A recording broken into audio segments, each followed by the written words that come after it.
ચાલો આંખો બંધ કરીએ.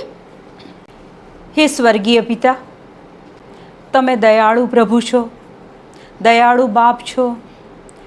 અમારી ઉપર પુષ્કળ કૃપાઓ ઉતારો છો પ્રભુ. આ રોજિંદા જીવનમાં અમે એ તમારી કૃપાઓને નજરઅંદાજ કરી દઈએ છીએ. સવારથી લઈને સાંજ સુધી, રાત સુધી પ્રભુ, એ તમારી કૃપાના કારણે, તમારા પ્રેમના કારણે પ્રભુ અમે ક્ષેમ કુશળ રહીએ છીએ. ઘણી વખતે પ્રભુ એ તમારી દયા અને કૃપાને અમે ભૂલી જઈએ છીએ. પિતા, અત્યારે તમારો આભાર માનતા અમે આ તમારા વચનોમાં બેસીએ છીએ. આકાશની નીચે અને પૃથ્વી ઉપર અમને એક માત્ર નામ આપવામાં આવ્યું છે, એ માટે આભાર માનીએ છીએ. પ્રભુ, તમારું વચન કહે છે કે પ્રત્યેક ઘૂંટણ તમારી આગળ ઝૂકશે. ઓ પ્રભુ, અત્યારે અમે મારા હૃદયોને તમારી આગળ લાવીએ છીએ. પવિત્ર આત્મા અમારા મન અને વિચારોને પ્રભુ વચન સાથે અલાઈન થવા માટે, એક થવા માટે પવિત્ર આત્મા અમને મદદ કરજો. ધન્યવાદ, ધન્યવાદ આબા પિતા. આજે આ રૂમમાં, આ જગ્યા પર પ્રભુ તમે તમારો મહિમા બતાવવાના છો, માટે આભાર માનીએ છીએ. નિશાનીઓ અને વંડર્સ તમે અહીંયા બતાવવાના છો, માટે અમે તમારો આભાર માનીએ છીએ. Thank you lord. Amen. Praise the lord. Okay,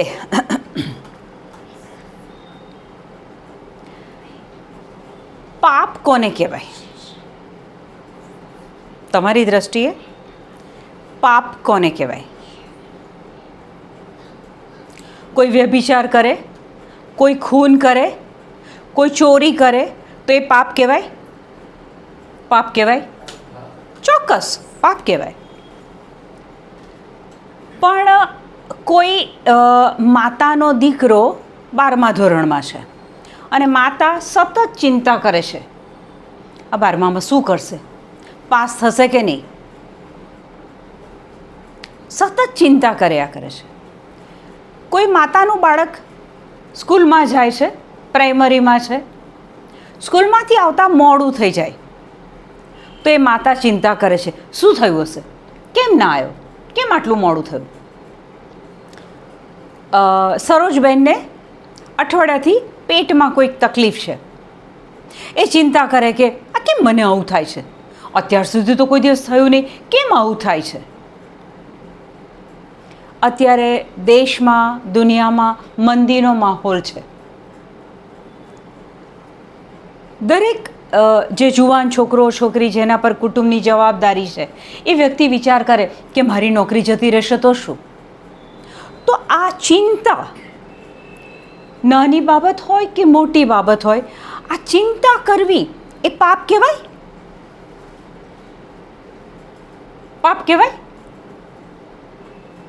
નહીં? પાપ કહેવાય નહીં? ઓકે, આ બાબતને આપણે વચનથી સમજીએ. ઓકે, 1 કોરિન્થ 3:6 કાઢો. મેં વાવ્યું, આ વાક્ય, આ વચન સંત પાઉલ બોલે છે. મેં વાવ્યું અને અપોલોસે પાણી પાયું, પણ ઉગાડ્યું તો ઈશ્વરે.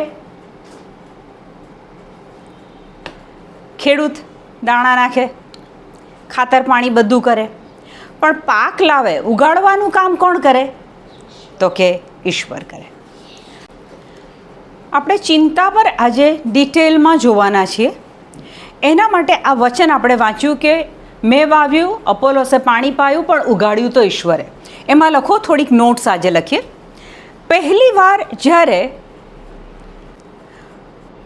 પ્રભુના વચનો કે ખ્રિસ્તના સંદેશા, પહેલી વાર જ્યારે પ્રભુના વચનો કે ખ્રિસ્તના સંદેશા હું સાંભળું છું, ત્યારે મારા હૃદયમાં હું દાણા વાવું છું. સેકન્ડ, જ્યારે ફરીથી હું એને સાંભળું છું, જ્યારે ફરીથી હું એને સાંભળું છું ત્યારે એ દાણામાં હું પાણી પાઉં છું અથવા પાણી રેડું છું. એટલે કે જો ઘડી ઘડી કોમા વખતો વખત આ વચનો હું જ્યારે સાંભળું છું ત્યારે વખતો વખત હું એમાં પાણી નાખું છું. પણ ઉગાડે છે તો ઈશ્વર. આ એક પ્રોસેસ છે, આ એક પ્રક્રિયા છે જે તમારી ઊંડી જાય એટલે મેં પહેલી વાર તમને ક્લાસમાં લખાવડાવ્યું છે.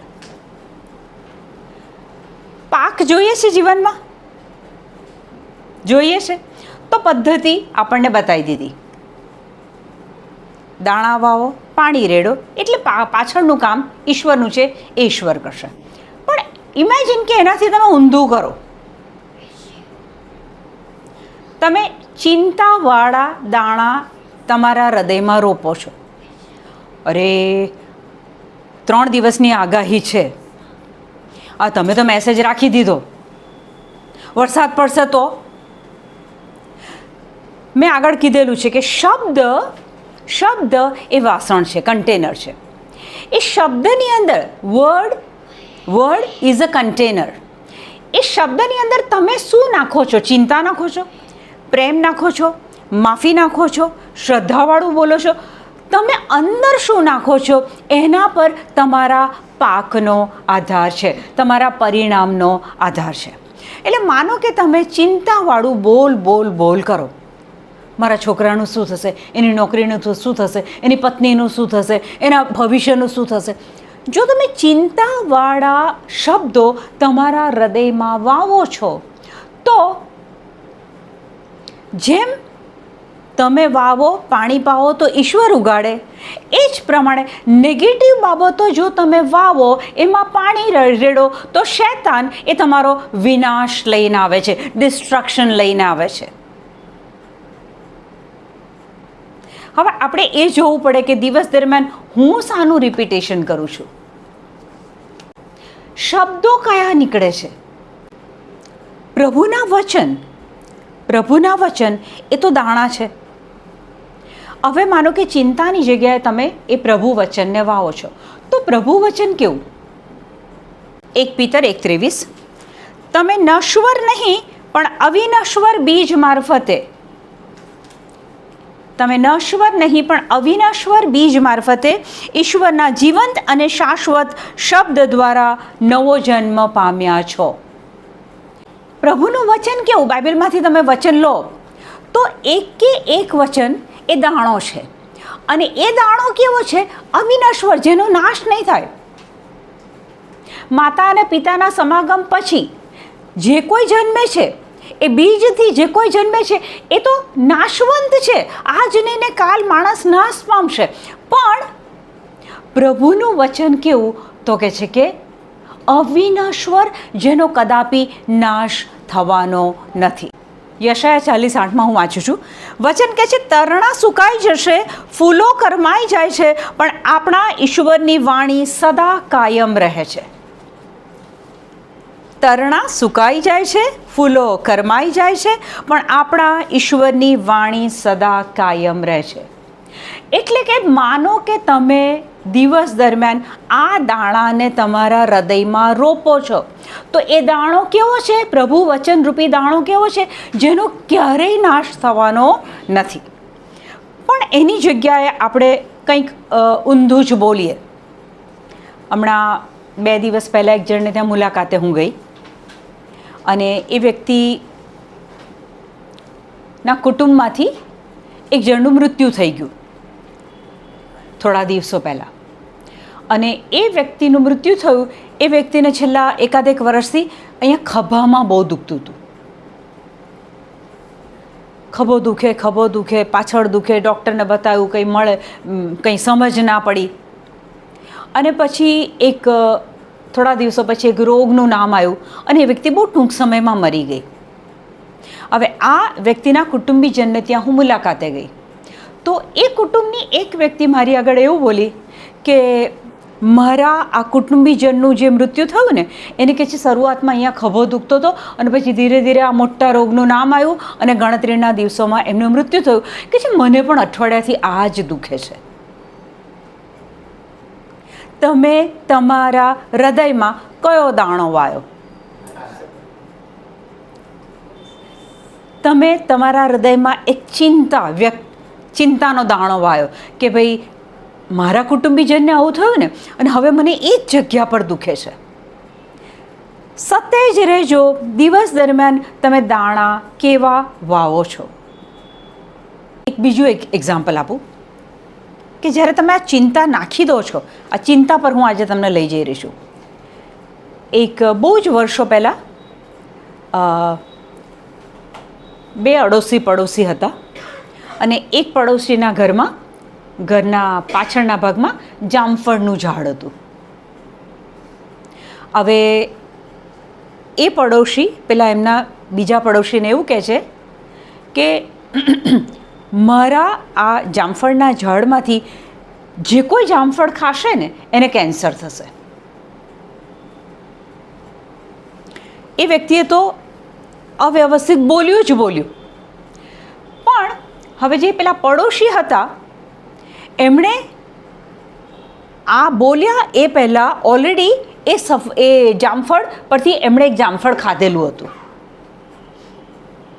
હવે પેલી વ્યક્તિને પેલું વાક્ય વાગે છે કે જે કોઈ આ જામફળનું ફળ ખાશે એને કેન્સર થશે. પેલી વ્યક્તિએ ઓલરેડી ખાધેલું. કોન્સ્ટન્ટ પેલું વાક્ય એની જોડે એ બેનની જોડે વાત કરે છે અને લગભગ 7 વર્ષ પછી એ બેન કેન્સરથી ગુજરી ગયા. હું તમારું ધ્યાન આજે એ બાબતો પર દોરવા માગું છું કે તમે જે તે બાબત, જે તે શબ્દ, જે તે પ્રસંગને લઈને જે ચિંતા સેવો છો, શૈતાન શું કરે છે? શૈતાનનું કામ શું છે? શૈતાન તો એકચ્યુઅલી ઈસુએ જ્યારે ક્રૂસ પર બલિદાન આપ્યું ને એની નીચે રાગ થઈ ગયો છે. એની પાસે કોઈ પાવર નથી. યાદ રાખજો, એની પાસે કોઈ પાવર નથી. એની પાસે એક એવી બાબત છે કે જે તમારી પાસે એ લઈને આવે છે. શૈતાનની પાસે એક એવી બાબત છે કે જેનો ઉપયોગ કરીને એ તમારી અંદર ઘૂસે છે. યાદ કરો, એદનના બગીચામાં સાપે હેવા જોડે વાત કરી. ઓકે, શૈતાનના રૂપમાં સાપે હેવા જોડે વાત કરી. હેવાને એણે શું કીધું કે જો તમે આ ફળ ખાશો તો તમે પ્રભુ જેવા થઈ જશો. આ સાચું હતું? આ સાચું હતું? ના. હેવાએ ખાધું, એ લાલચમાં આવી ગઈ, એણે ખાધું, આદમે બી ખાધું અને પછી એ લોકો પ્રભુ જેવા તો ના થયા. એમની આંખો ખુલી ગઈ અને પછી એ એદનના બગીચામાંથી બહાર. ત્યાં એ શૈતાને માનવને પાપમાં પાડવા માટે શાનો સહારો લીધો? જુઠ્ઠાણું. તમારા મનમાં વિચારો દ્વારા એ જુઠ્ઠાણાનો ઉપયોગ કરીને પ્રવેશ કરે. પેલા બહેન કહે છે કે મને હવે એવું જ દુખે છે. જુઠ્ઠાણું. એ વિચાર એક પર એ બહેનના મગજ પર ચડી ગયો છે. મેં એ દિવસે એમને પછી સમજાયા અને મેં કીધું આજ પછી આવો વિચાર ક્યારેય નહીં કરવાનો. પેલા બેન બોલ્યા કે આ ઝાડનું જામફળ જે ખાશે એ કેન્સરમાં મૃત્યુ પામશે. જુઠ્ઠાણું હતું. ધેટ વોઝ ધ લાય. ઝાડનું ફળ ખાવાથી કેન્સરો નથી થતા. પણ એ શૈતાને એ બહેનના મોઢામાંથી શબ્દો બોલાવડાયા જે પેલી બહેને પકડી લીધા અને મેં કીધું કે 7 વર્ષ પછી એ બહેન કેન્સરમાં ગુજરી ગયા. શૈતાન તમારી અંદર જુઠ્ઠાણું લઈને આવે છે. એટલે તમને દિવસ દરમિયાન જ્યારે વિચારો આવે અથવા તમે કોઈને સાંભળતા હોય, બેનપણી જોડે વાત કરો છો, સગાવાલા જોડે વાત કરો છો, કોની જોડે વાત કરો છો, તમારા કાનની અંદર શું જાય છે? કારણ કે હેવા અને આદમ અને હેવા એ લોકોને એક જ અવાજ સંભળાતો હતો એદનના બગીચામાં. ત્યાં સુધી પ્રભુ સિવાય એ લોકોને કોઈ અવાજ સંભળાતો નહોતો. એ દિવસે જ્યારે સાપ વાત કરે છે ત્યારે હેવા અલર્ટ નથી થતી કે આ અવાજ તો પ્રભુનો નથી. જો એ દિવસે એ અવાજને પારખીને હેવાએ ત્યાં જ ફૂલ સ્ટોપ મૂક્યો હોત, સાપની વાતને સાંભળી ના હોત, અથવા કદાચ એકવાર સાંભળી લીધી, સાંભળ્યા પછી પણ જો કીધું હોત કે ના, મારા પ્રભુએ આ ફળ ખાવાની ના પાડી છે, વાત ખતમ. વાત સાંભળે છે પછી પાછું એની જોડે કમ્યુનિકેશન કરે છે, ના, પ્રભુએ અમને આ ખાવાની ના પાડી છે. કમ્યુનિકેશન શરૂ કર્યું. તમે દિવસ દરમિયાન કોની જોડે કમ્યુનિકેશન કરો છો? કોની જોડે વાત કરો છો?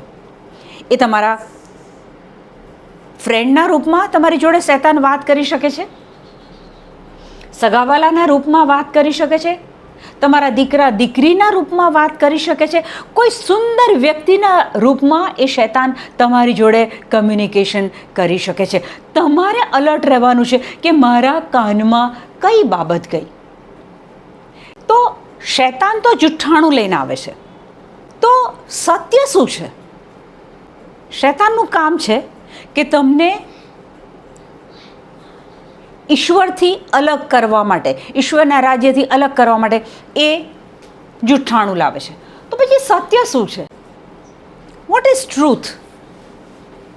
કેમ કે બાઇબલમાં લખ્યું છે ને, you will know the truth and truth will set you free. તમે સત્ય જાણશો ને સત્ય તમને મુક્તિ આપશે. જો શૈતાન જુઠ્ઠાણું લાવે છે તો સત્ય શું છે? યોહાન 17 એમાં 17મું વચન હું વાંચું છું. સત્ય શું છે? તો ઈસુ પોતે આ વચન બોલે છે. ઈસુ પોતે કહે છે, યોહાન 17:17, એમને તું સત્યની દીક્ષા આપી તારી સેવામાં સમર્પિત કર, તારો સંદેશ એ જ સત્ય છે. બાઇબલ શું છે? પ્રભુનો સંદેશ છે, કૃપાનો સંદેશ છે. તો કહે છે કે તારો સંદેશ એ જ સત્ય છે. બાઇબલના વચનો એ જ સત્ય છે. પેલા બેનને એવું થાય છે કે મને દુખાવો થાય છે, એ સત્ય નથી. સત્ય એ છે કે ઈસુના ઘાથી એ બેનને સાજાપણું મળી ગયું છે. ઈસુના મુખમાંથી જો કોઈ શબ્દ પડ્યો, દેટ મીન્સ કે એ એક નિયમ થઈ ગયો, એ એક આજ્ઞા થઈ ગઈ. ફરીથી બોલું છું, ઈસુના મુખમાંથી કોઈ શબ્દ નીકળ્યો તો યાદ રાખજો, એ આપણા માટે એક નિયમ થઈ ગયો, એક આજ્ઞા થઈ ગઈ.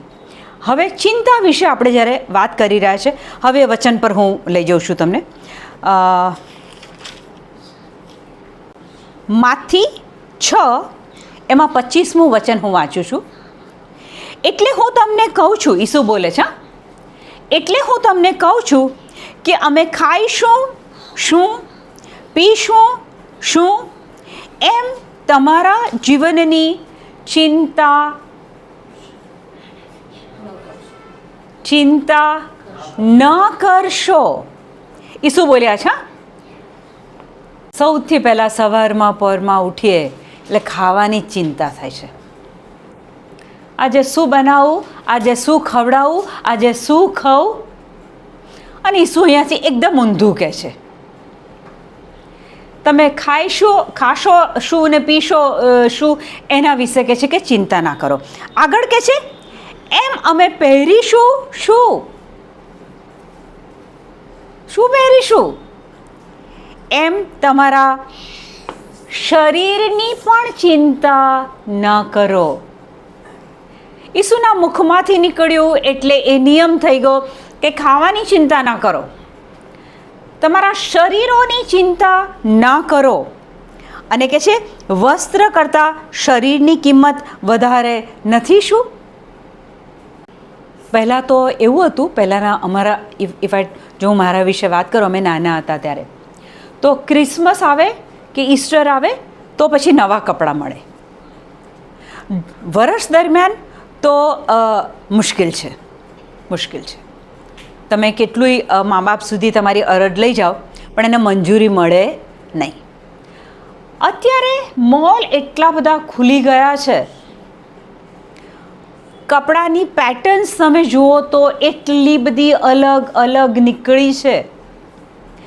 તહેવાર કે બર્થડેની રાહ જોવાની જ નહીં, નવી પેટર્ન નીકળી એટલે જઈને શોપિંગ કરવાનું, હું કેવી દેખાઉં છું એની ચિંતા કરવાની. અહીંયા ઈસુ આપણને આજ્ઞાના રૂપમાં કહે છે, આ બધાની ચિંતા ના કરશો.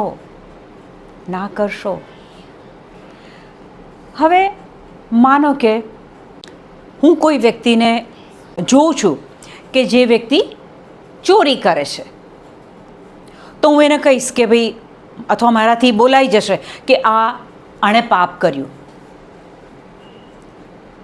જૂઠું બોલ્યો તો કે ભાઈ એણે પાપ કર્યું. પણ માનો કે હું મારા જીવનમાં ચિંતા કરું છું, મારા બાળકની કે મારી હેલ્થની કે મારા ભવિષ્યની હું ચિંતા કરું છું, તો હું મારા વિશે એવું કહીશ ખરી કે મેં પાપ કર્યું? ઈસુ શું કહે છે? ચિંતા કરશો નહીં.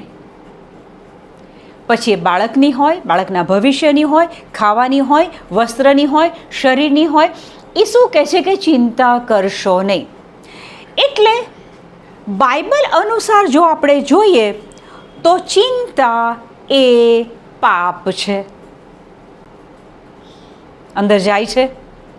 ફરીથી બોલું છું, બાઇબલ અનુસાર, ઈસુના વચન અનુસાર જ્યારે આપણે ચિંતા કરીએ છીએ ત્યારે આપણે પાપ કરીએ છીએ. ચિંતા આપણે ત્યારે જ કરીએ છીએ કે જ્યારે પ્રભુ પર આપણને શ્રદ્ધા નથી. પ્રભુ મને ભોજન આપશે, પ્રભુ મને કપડાં આપશે, એ પ્રભુમાં શ્રદ્ધા નથી એટલે જ તો ચિંતા કરીએ છીએ ને. આગળ એમાં જ નેક્સ્ટ વચન કહે છે, ઈસુ કહે છે, આકાશમાંના પંખીઓને જુઓ, તેઓ નથી વાવતા કે નથી લણતા કે નથી કોઠારમાં ભેગું કરતા, છતાં તમારા પરમપિતા તેમને ખાવાનું આપે છે. એમના કરતાં તમારી કિંમત વધારે નથી શું? ઈસુ તમને ને મને આજે કહે છે કે ચિંતા કરો છો, આનું શું થશે, પેલાનું શું થશે. તો કે છે પેલા પંખીઓ તો કદી વાવતા નથી, કદી મહેનત કરતા નથી, તે છતાંય ટંકે પિતા એમને પૂરું પાડે છે ને. તો પ્રભુ કહે છે કે એમના કરતાં શું તમારી કિંમત વધારે નથી? તમને નહીં આપે? એટલે ઈસુ આપણને એમ કહે છે કે ચિંતા કરવી નહીં. ચિંતા કરીએ તો અકોર્ડિંગ ટુ આ બાઇબલ આપણે પાપ કરીએ છીએ. તો પછી રાગિણીબેન, મણિનગરમાં હમણાં એક જુવાન દીકરો મરી ગયો, એની વાઈફ છે અને 2 બાળકો છે. તો શું એ બાઈને ચિંતા ના થાય? ડૉક્ટર તમને એક રિપોર્ટ આપી દેશે કે તમારા શરીરમાં આ તકલીફ છે, આ રોગ છે, તો શું તમને ચિંતા ના થાય? સરોજબેન કહે છે કે મારો સ્વભાવ ચિંતાવાળો છે. તમને ખબર છે કેટલા લોકો એવું માને છે કે જો હું મારા બાળક વિશે ચિંતા ના કરું ને તો હું તો બિનજવાબદાર વ્યક્તિ છું. જો હું મારા કુટુંબ વિશે ચિંતા ના કરું તો હું તો મારી જવાબદારી નિભાવતી નથી. આ દુનિયાવી જ્ઞાન છે, આ દુનિયાવી સમજ છે.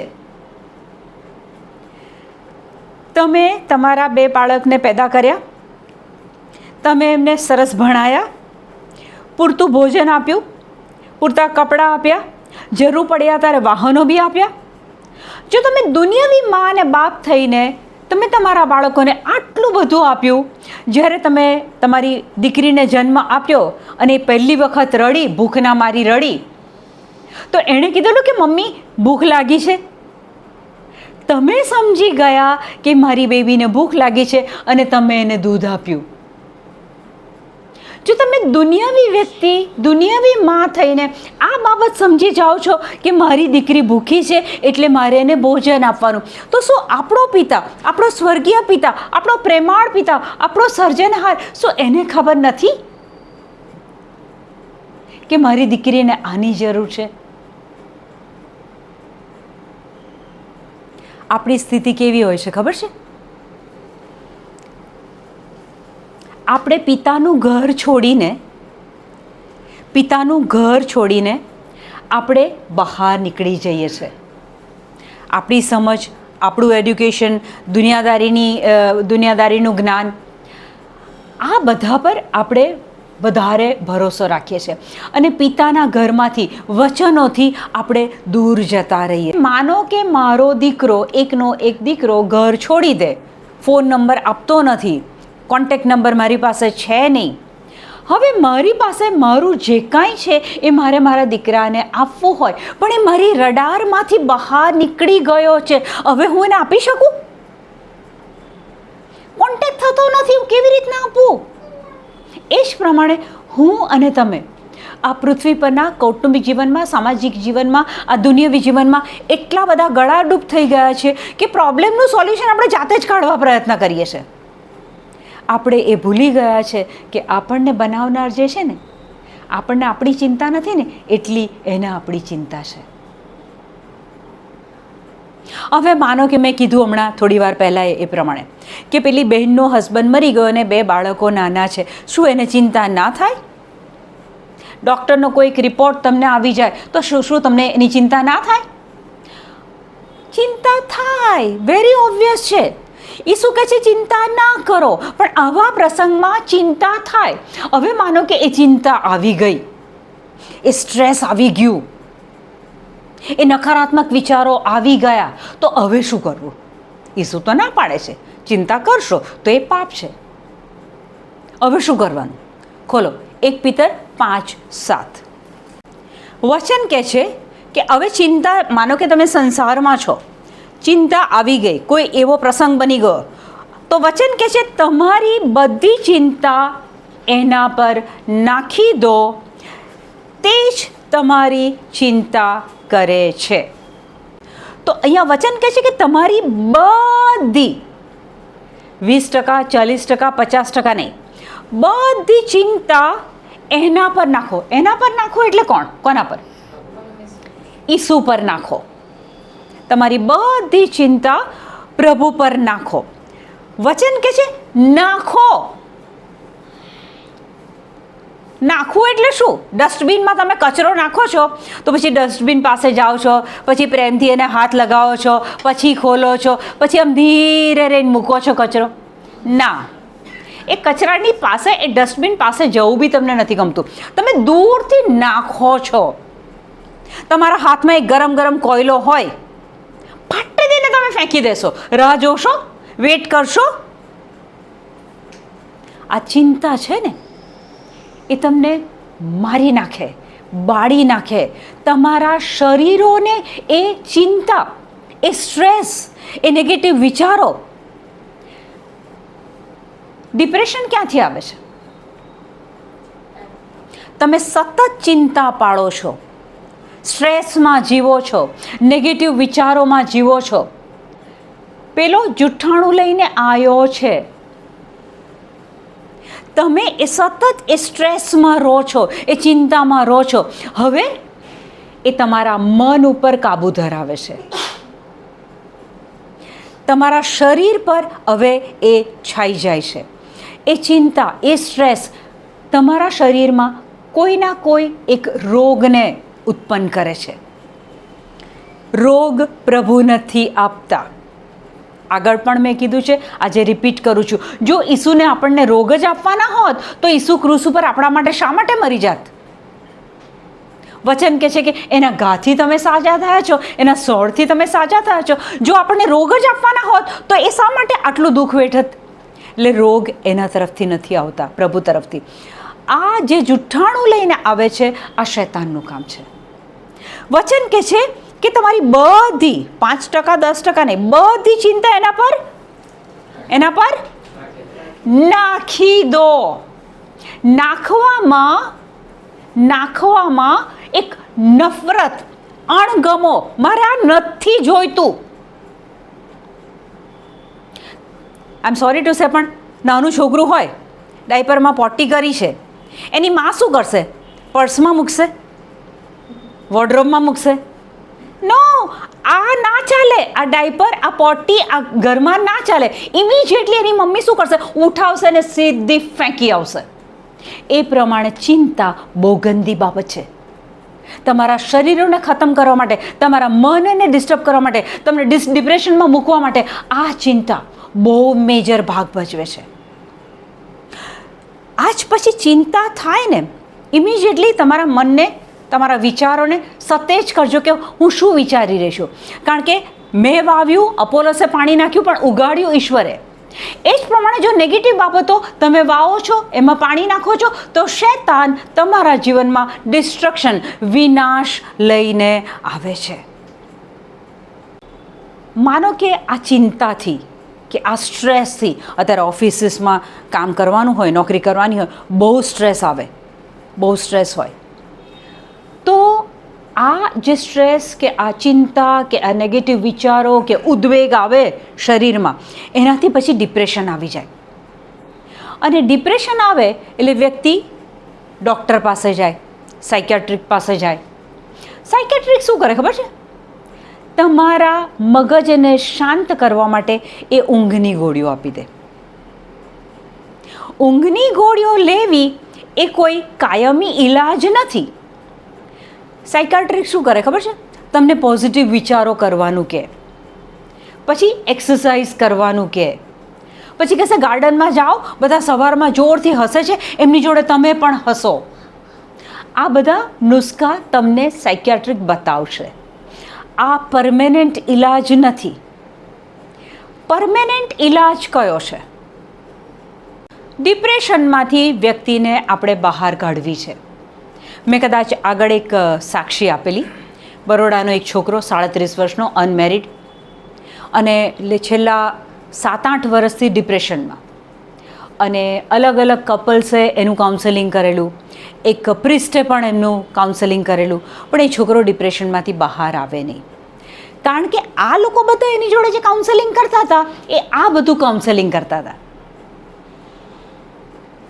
ઊંઘની ગોળી, પછી પોઝિટિવ થિંકિંગ, અને પછી કહેશે એક્સરસાઇઝ અને યોગા અને લાફિંગ ક્લબ ને. પછી વાયા નંબર મારી પાસે આવ્યો. એટલે આપણી પાસે તો એક જ ઈલાજ છે.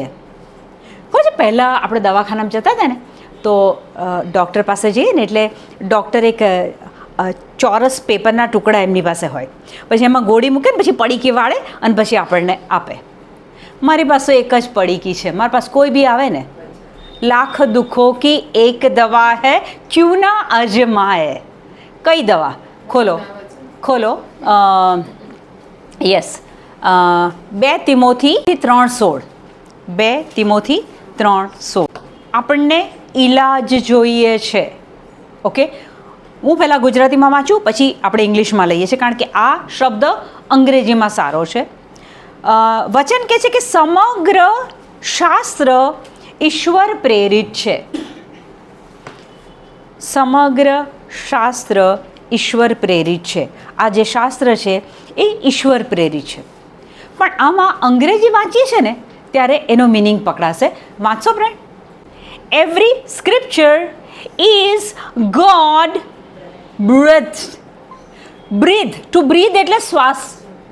Okay, every scripture is God breath, એટલે કે દરેક વચન જે છે, પ્રભુનું વચન છે, એ શું છે? પ્રભુનો શ્વાસ છે. પ્રભુનો શ્વાસ છે. આ વચન જ્યારે મેં પહેલી વખત આ વાંચ્યું અંગ્રેજીમાં, એક એક વચન જ્યારે તમે વાંચો છો ત્યારે તમને ખબર પડે છે કે એ ઈશ્વરનો શ્વાસ છે. હવે પેલો છોકરો મેં કીધું એ પ્રમાણે ડિપ્રેશનમાં હતો. મેં એની જોડે કાઉન્સેલિંગ શરૂ કર્યું અને રોજ એને હું પ્રભુના વચન સમજાવું. પછી હું એને કહું કે કાલે હોમવર્ક તારે આ કરીને મને બતાવવાનું કે આ વચન તારે મને લખીને આટલી વાર બતાવવાનું. 37 વર્ષનો છોકરો નાના બાળકની જેમ એ વચન લખે, પછી વોટ્સએપથી ફોટો પાડે અને મને મોકલે. બીજા દિવસે ફરીથી હું કંઈક સમજાવું, ફરીથી એને હોમવર્ક આપું, બીજા દિવસે એ છોકરો હોમવર્ક કરીને લાવે. પ્રભુનું વચન કેવું છે તો કહે છે કે પ્રભુનો શ્વાસ છે. એ છોકરાએ પ્રભુના શ્વાસને રોજે રોજ બોલવાનું ને લખવાનું શરૂ કર્યું. 1.5 મહિના પછી, 1.5 મહિનાની અંદર ધીરે ધીરે એ ડિપ્રેશનમાંથી બહાર આવ્યો. એટલું જ નહીં, એણે બરોડામાં પોતાની દુકાન ખોલેલી, પણ ડિપ્રેશનના કારણે દુકાન બંધ કરવી પડેલી. 1.5 મહિના પછી એણે દુકાનનું ઇનોગ્યુરેશન કર્યું, ઉદ્ઘાટન કર્યું અને એ દુકાન એણે ચલાવવાની શરૂઆત કરી. જે ડિપ્રેશનના કારણે એ દુકાનમાં કામ નહોતો કરી શકતો. પણ પ્રભુનું વચન કેવું છે તો કે છે એનો શ્વાસ છે. જ્યારે તમે એ શ્વાસને લો છો, તમે એ બોલો છો કે લખો છો કે વાંચો છો કે સાંભળો છો, ત્યારે એ પ્રભુનો શ્વાસ તમારી અંદર જાય છે. જ્યારે એ પ્રભુનો શ્વાસ તમારી અંદર જાય છે તો એ ચિંતા ત્યાં ઊભી રહી ના શકે. એ સ્ટ્રેસ, એ નેગેટિવ વિચારો, એ ઉદ્વેગ તમારી અંદર ઊભું ના રહી શકે. રોજ તમે બાઇબલ વાંચતા હશો, પણ એક પવિત્ર પુસ્તક છે, રોજ મારે વાંચવું પડે એટલે હું વાંચું, ના વાંચું તો હું પ્રભુની નજરમાં પાછો ક્યાંક પાપી ઠરી જઈશ, એ ડરના માર્યા વાંચો નહીં. એક એક વચન પ્રભુનો શ્વાસ છે.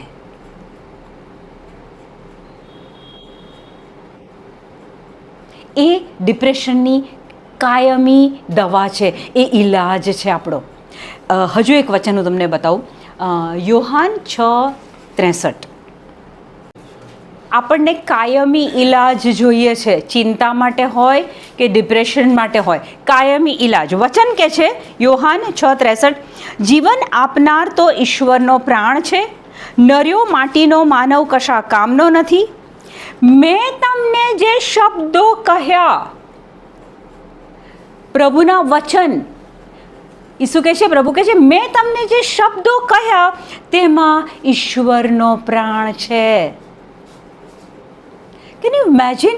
આ શાસ્ત્રમાં, આ વચનમાં પ્રભુનો પ્રાણ છે. તમે જ્યારે આ બોલો, તમે જ્યારે આની સાથે સંબંધ બાંધો, ત્યારે પેલું જુઠ્ઠાણું, પેલો શૈતાન ઊભો ના રહી શકે. પ્રભુ કહે છે કે મેં તમને જે શબ્દો કહ્યા તેમાં ઈશ્વરનો પ્રાણ છે. હવે માનો કે ડિપ્રેશન છે અને તમે પ્રભુના વચનો બોલવા રોજ રોજ રોજ રોજ બોલો છો, તો તમારી અંદર ઈશ્વરનો પ્રાણ જાય છે અને એ કાયમી ઈલાજ તમને કરી આપે છે. ચિંતા માટે જો આપણે વાત કરીએ તો ગુજરાતી ભાષા અનુસાર સ્ત્રીલિંગ છે. ચિંતા કેવી, ગુસ્સો કેવો, ઈર્ષા કેવી, અણગમો કેવો. તો ચિંતા એ સ્ત્રીલિંગ છે. એટલે મને લાગે છે કે સ્ત્રીઓ આની અંદર માહિર છે. સરોજબેન આ બીજી વાર વાક્ય લાયા કે જો ચિંતા ના કરીએ તો કહે છે કે આપણે જવાબદાર છીએ, એવું ના કહેવાય. ફરીથી કહે છે કે જો ચિંતા ના કરીએ તો નફટ. આ દુનિયાદારીનો શબ્દ છે, આ દુનિયાનો શબ્દ છે. આજે ઈસુ આપણને હેલ્પ કરે છે, આજે ઈસુ મદદ કરે છે કે ચિંતા કરશો નહીં. અને બાય ચાન્સ ઈસુ કહે છે કે ચિંતા આવે તો કંઈ મારા પર નાખી દો. એકવાર નાખો ને પછી પાછું ના લેતા. એકવાર તમે કદાચ ચિંતા નાખી દેશો, પણ માનવ સ્વભાવના કારણે કદાચ બીજા દિવસે ફરીથી એકવાર નાખી ચિંતા, પછી ચિંતા મુક્ત થઈ જાઓ. આપણો પ્રભુ 5 રોટલા અને 2 માછલીમાંથી હજારોની તાદાદને ખવડાવી શકે છે. આપણો પ્રભુ રાંધ્યા વગર, શાક લાયા વગર, કરિયાણું લાયા વગર સ્વર્ગમાંથી માનના પૂરું પાડી શકે છે હજારો લોકોને. તો હું ને તમે ચિંતા કરીને શું મેળવી લઈશું?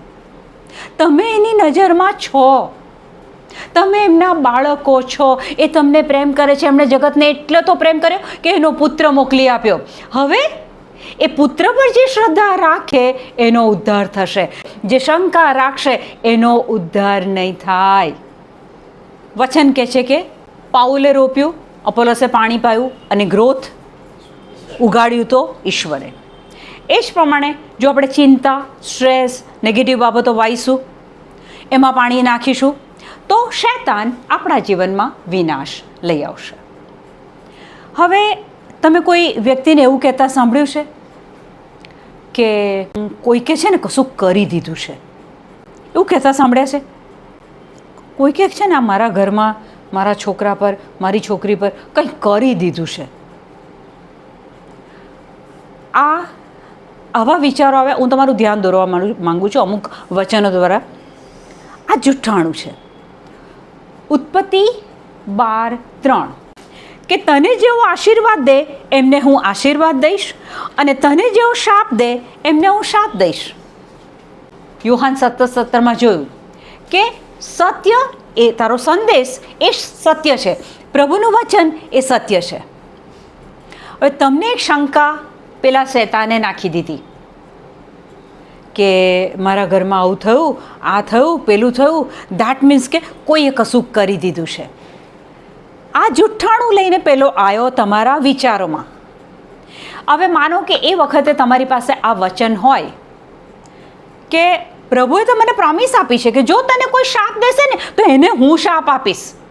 કોઈ વ્યક્તિ બીમાર હોય ને, મરણ પથારી પર હોય, કોઈ રોગ એને થયો હોય અને ધીરે ધીરે ધીરે એનું શરીર નાશ પામે છે, હવે મરણની પથારી પર છે, તો એ વ્યક્તિને એવું બોલતા સાંભળ્યું છે કે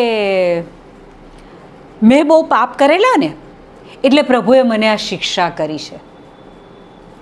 મારું જીવન એવું હતું કે જેના માટે પ્રભુ મને પાઠ શીખવાડી રહ્યો છે, મને શિક્ષા આપી રહ્યો છે. આવું સાંભળ્યું છે? મેં તો બહુ સાંભળ્યું છે. જુઠ્ઠાણું,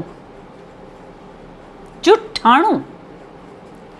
તમારા પાપને કારણે તમને પ્રભુ શિક્ષા કરી રહ્યો છે, આ રોગ આપ્યો છે, તમે મરણ પથારીમાં છો, તમને શરીરમાં પીડા થાય છે. એટલે શું આ બધું જોઈને પ્રભુ બહુ ખુશ થાય છે કે હા જો મેં તને? નો.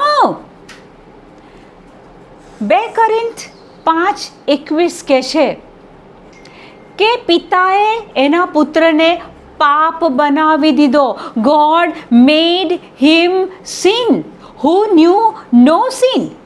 ઈસુ કે જેણે કોઈ પાપ નથી કર્યું એને ઈશ્વર પિતાએ ક્રૂસ ઉપર હતા ત્યારે મારા ને તમારા પાપો એમના શરીરમાં મૂકીને એમને પાપ બનાવી દીધા. પિતા તમને એટલો પ્રેમ કરે છે, પિતા આપણને એટલો પ્રેમ કરે છે કે આપણા પાપ કરવા પહેલાં એના પુત્રને મોકલી દીધો અને ક્રૂસ ઉપર આપણા બધા પાપો એ ઈસુના શરીરમાં મૂકી દીધા. હવે માનો કે આજે મારા કે તમારાથી કોઈ પાપ થઈ જાય છે, કોઈ ભૂલ થઈ જાય છે. ઓ મેં પાપ કર્યું, પછી ગિલ્ટી ફીલ થાય, પછી દેવળમાં જવાનું બંધ થાય, પછી પ્રાર્થના કરવાનું બંધ થાય, પછી વચનો બોલવાનું. નો. જ્યારે તમે પાપ કરો છો ત્યારે તો પ્રભુની કૃપા વિશિષ્ટ તમારી ઉપર હોય છે. એ વખતે તમારે આ તમારા મુખેથી નીકળવું જોઈએ. પેલો શૈતાન તો તમને આવું યાદ કરાવશે, પાપ કર્યું છે, તે પાપ કર્યું છે, ઈશ્વરની વિરુદ્ધનું કર્મ કર્યું છે. એ વખતે તમારે મોં ખોલીને બોલવાનું કે ઈશ્વર પિતાએ એના પુત્રને, મારા મુક્તિદાતા ઈસુને પાપ બનાવી દીધો છે અને મારું પાપ ઈસુના શરીરમાં એ બલિદાન વખતે ઈસુએ લઈ લીધું છે. એનો મતલબ એવો નહીં કે પાપ કર્યા પછી કરે જ જાઓ. ના. પાપ કર્યા પછી પેલો શૈતાન તમને જે સતત ગિલ્ટમાં રાખે છે એમાંથી બહાર નીકળવા માટે આપણે આ બોલવાનું કે હું ઈશ્વરનો બાળક છું. ઈશ્વર પિતાએ મારા પાપો એના પુત્ર દ્વારા મને પાપમાંથી મુક્તિ આપી દીધી છે. મેં કીધું કે તમારા શબ્દો મુખમાંથી જે નીકળે છે એનું મહત્ત્વ બહુ છે. મારાથી ભૂલ થઈ ગઈ, મારાથી ભૂલ થઈ ગઈ, મારાથી ભૂલ થઈ ગઈ. એની જગ્યાએ ઈસુએ મારા પાપ માફ કરી દીધા છે, ઈસુએ મારા પાપ એના શરીરમાં લઈ લીધા છે, ઈસુના લોહીમાં મારા પાપ ધોવાઈ ગયા છે. જો તમે આ બોલો તો તમે શૈતાનને લાફો મારો છો. એવા લોકો એવું બી બોલે છે કે આ તો છે ને અમારે પેઢી દર પેઢીનો શ્રાપ ચાલતો આવે છે.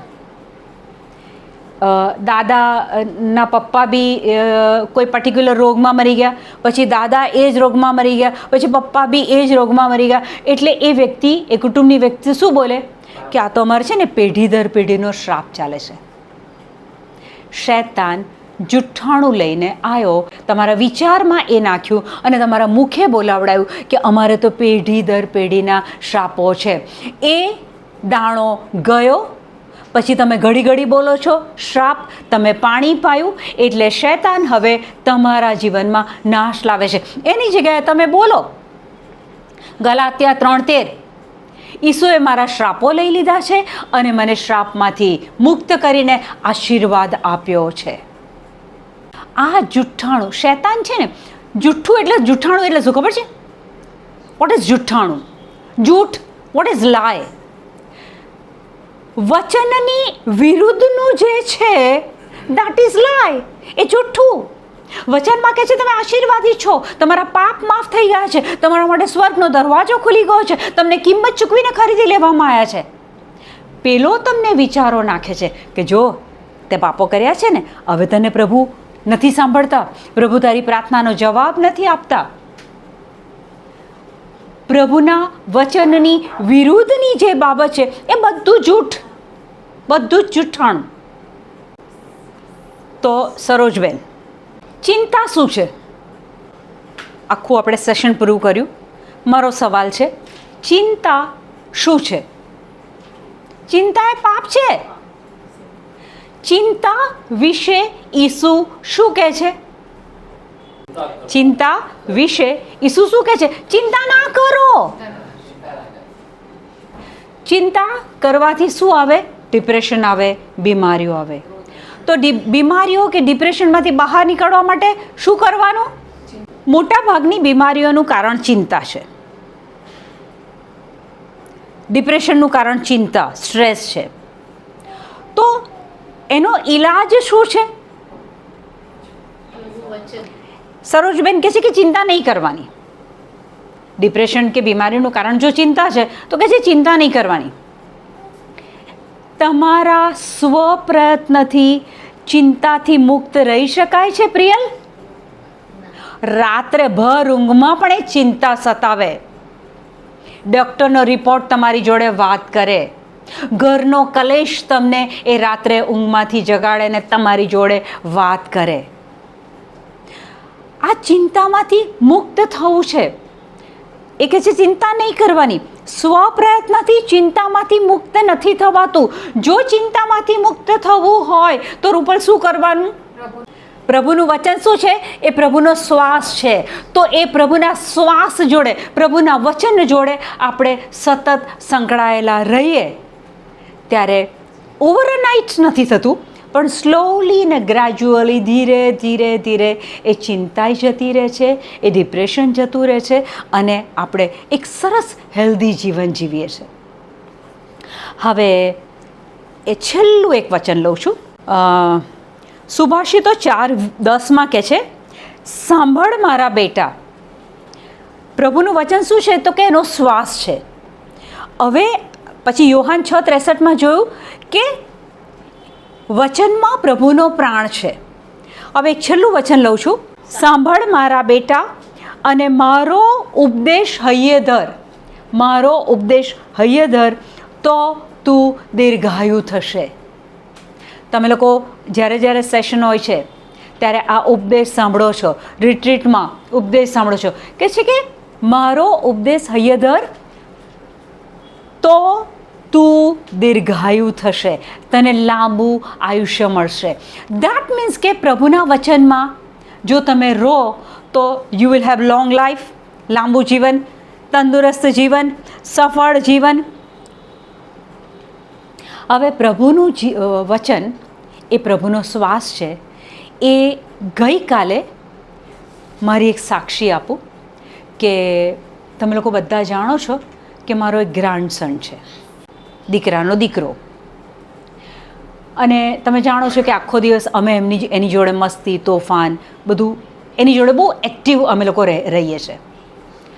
હવે જેડન એક દિવસ બહાર ગયો, પરમ દિવસે. એક દિવસ પછી એ પાછો આવવાનો હતો. હવે ગઈકાલે એ આવવાનો હતો, પણ સંજોગોવશાત એ ના આવ્યો. હવે અમે દાદા દાદી તરીકે એની જોડે હંમેશા રમતા હોઈએ ને બોલતા હોઈએ ને એક્ટિવ રહેતા હોઈએ. હવે એ ઘરમાં નહોતો. એક દિવસ તો નીકળી ગયો. બીજા દિવસે જ્યારે ન્યૂઝ મળ્યા કે હજુ 24 કલાક પછી આવવાનો છે, તો મને એક જાતનું લેઝીનેસ, આળસ શરીરમાં આવવા લાગી. એટલે પછી હું આડી પડી ગઈ, આરામ કર્યો, પણ કંઈક મજા ના આવે મને. પછી આખી બપોર ગઈ તો ઊંઘ બી ના આવે. પછી સાંજ પડી તો ઓલમોસ્ટ મને લો ફીલ થવા લાગ્યું, એક ઢીલું ઢાલું ફીલ થવા લાગ્યું. એટલે મેં બાઇબલ લીધું અને બાઇબલ વાંચવાની શરૂઆત કરી, પણ બાઇબલ બી મારાથી ના વંચાયું. પછી મેં એક વિડીયો લીધો અને વિડીયોને સાંભળવાની કોશિશ કરી. એમાં પણ મારો કંઈ મેળ પડ્યો નહીં. હમણાં આપણે વાંચ્યું કે પ્રભુનું વચન એ એનો શ્વાસ છે, પ્રભુનું વચન એ દવા છે, મેડિસિન છે. મેં પ્રવીણ સાથે વાત કરી. મેં કીધું આ કંઈ સમજ નથી પડતી, આજે કેમ આમ થાય છે. એટલે પ્રવીણે મને એવું સજેશન કર્યું કે તું રૂપલના ઘરે જા, ત્યાં થોડી વાર બેસ તો તને સારું લાગશે. મેં કીધું ના, એ સોલ્યુશન નથી. મેં કીધું એ સોલ્યુશન નથી, કારણ કે હવે મને આટલા વર્ષોમાં એક વસ્તુ સમજાઈ ગઈ છે કે દુનિયાવી વ્યક્તિ તમને જે ફ્રેશનેસ આપશે ને એના કરતાં વચન તમને જે ફ્રેશનેસ આપશે ને એ 1000 ગણી વધારે હશે. હવે બાઇબલ વાંચ્યું, ના મેળ પડ્યો. વિડીયો લીધો, મેળ ના પડ્યો. ઊભી થઈ ગઈ હું એકદમ. મારા શરીરની સાથે મેં લડત શરૂ કરી. ઊભી થઈ ગઈ, એક નોટબુક લીધી, એક પેન લીધી, બાજુમાં બાઇબલ મૂક્યું અને વિડીયો શરૂ કર્યો. ખ્રિસ્ત વિશેનો વિડીયો મેં શરૂ કર્યો. અને મેં શું કર્યું ખબર છે? એ વિડીયોનું એક વાક્ય મેં લખવા માંડ્યું. થોડીક વાર પહેલાં બાઇબલ નથી વંચાતું, વિડીયો સંભળાતો નથી, એમાં ધ્યાન કેન્દ્રિત થતું નથી.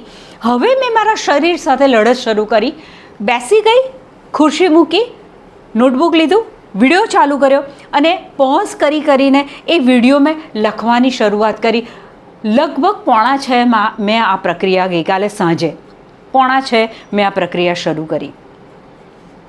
આખો દિવસ લેઝી ફીલ થતું હતું. આ એટલા માટે કહું છું કે તમારી સાથે આ થતું હશે ત્યારે આ રીતે ફાઇટ આપજો.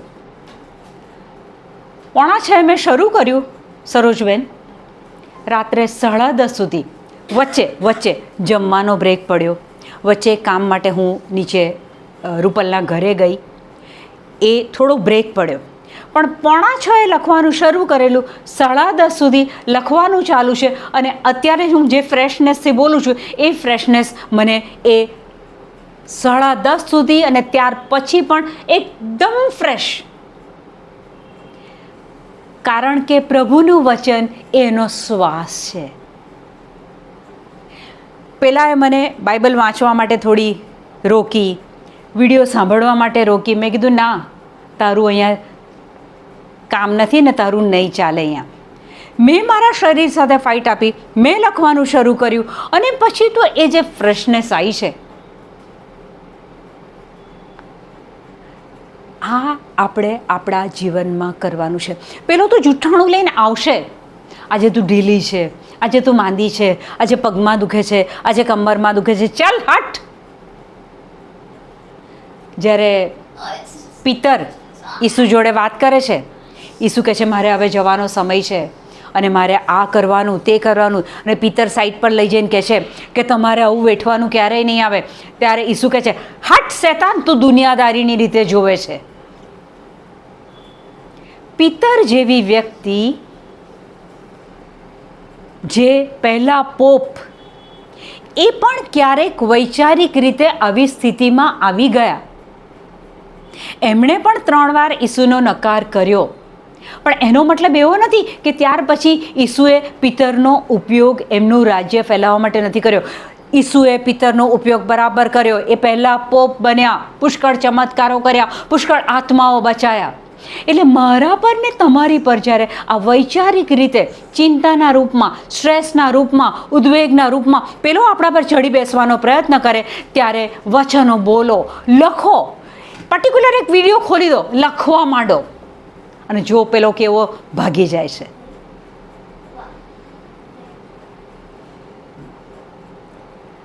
Thank you Jesus, praise you Jesus.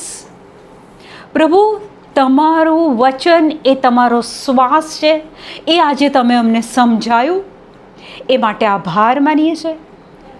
પ્રભુ, પવિત્ર આત્મા અમને મદદ કરજો કે અમારા ચિંતાના સમયમાં, સ્ટ્રેસના સમયમાં, ઉદ્વેગના સમયમાં અમે એ વચન સાથે સંકળાઈ જઈએ. Thank you lord. આમેન.